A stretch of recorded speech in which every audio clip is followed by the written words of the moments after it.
Good morning, everyone, and welcome to worship. I'm going to light our chalice, and you can light your chalice at home along with me.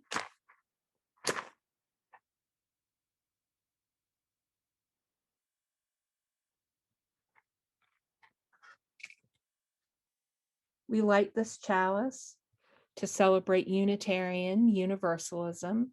This is the church of the open mind. This is the church of the loving heart. This is the church of the helping hands. I'm so happy to see you this morning. We're going to sing a song, and it's a song that I have loved ever since I was a very small person.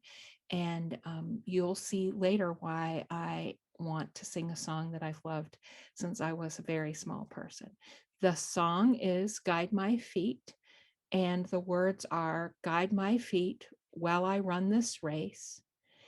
Guide my feet while I run this race. Guide my feet while I run this race, for I don't want to run this race in vain.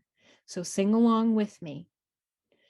Guide my feet while I run this race. Guide my feet while I run this race. Guide my feet while I run this race, for I don't want to run this race in vain, race in vain. Our theme for the month is play. And play seems like sort of a surprising theme, like maybe it's not serious. We always think there's work and there's play. And work is the serious thing. That's the important thing. That's school, that's our jobs, that's working in the garden. And play is not as important. It's off on the side, it's extra. But actually, work and play are equally important, and it's really important to have a balance. And when you think about play, you think about really little kids. Really little kids play all the time, and they don't feel embarrassed about it. They know that it's serious and that it's important. Play, we learn so many things through play, and also play is the way we make and deepen friendships, and we solve problems, and we use our imaginations, and every part of that is really, really important. I want to tell you a little story that actually happened to me about a month and a half ago. This has been happening at a lot of people's houses during the pandemic. Everyone's at home, and people notice that their closets and attics and garages are full of boxes of things they have not looked in for years. So people have started dragging the boxes out of the closets and looking in the boxes to see if there's anything that is actually worth saving. This is something that's at the bottom of the list of things for people to do, and you only do it when you've really run out of other things to do and you're trapped in your house. So this happened to me. Had a big box. I had 12 boxes, and these 12 boxes had been in my parents' garage for 35 years. And they called me and they said, please come get these boxes that have your name on it out of my garage. So I went over and I got the boxes out of the garage, and then they sat in my house. And finally, 2 months ago, I opened the boxes up, and they had all of these things in them from when I was a little kid. And in one box I opened up, and I was so surprised. I found things that I thought were lost forever. The things that I found were things from my dollhouse from when I was in the second grade. So in second grade, my sister and I decided that we wanted a dollhouse, but we had so many dolls, and they were part of this big family, that no real dollhouse would be the right size. And so we took a giant bookcase and we made it into a dollhouse mansion. And in the box were some of the dollhouse furniture from our dollhouse mansion.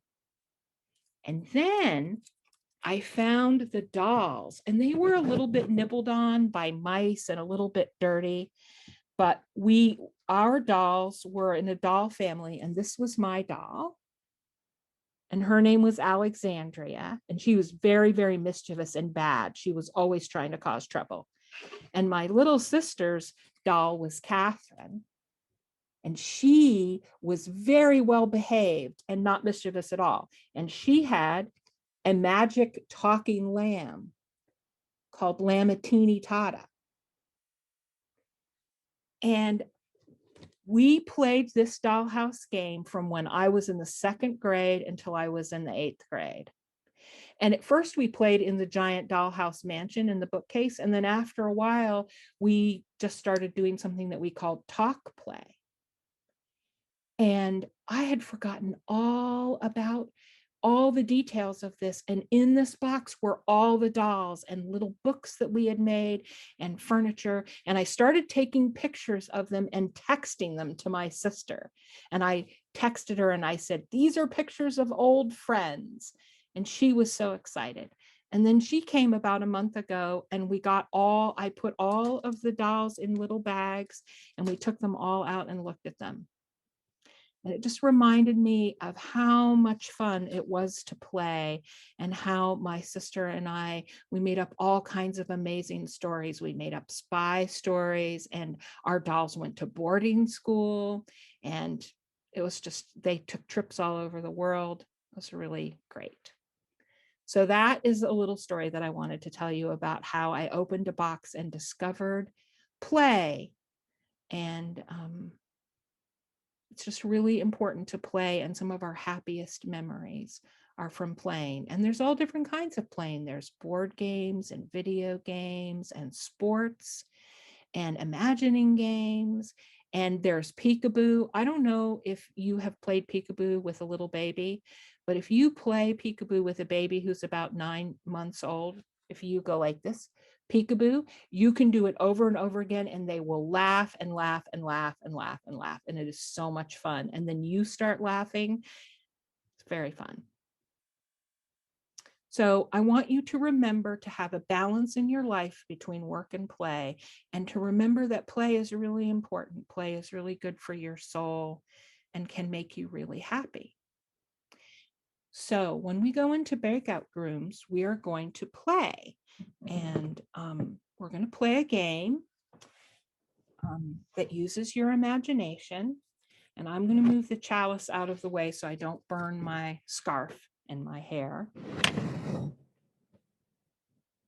The game we're going to play is in the Wonder Box.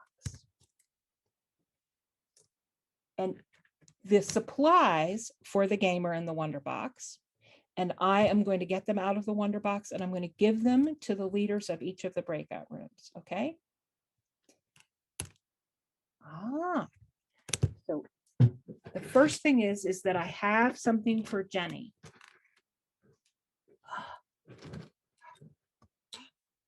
Look, it's a beautiful rainbow sparkly ball.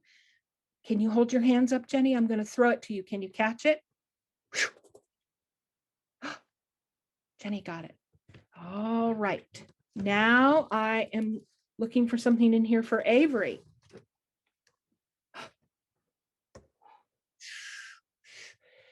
It's beautiful and blue and very wiggly. It's a water ball. Are you ready, Avery? I'm getting ready to throw it to you. Hold up your hands. Catch it. Got it. Got it? Okay. Now I'm reaching in here and I have something for Ruby.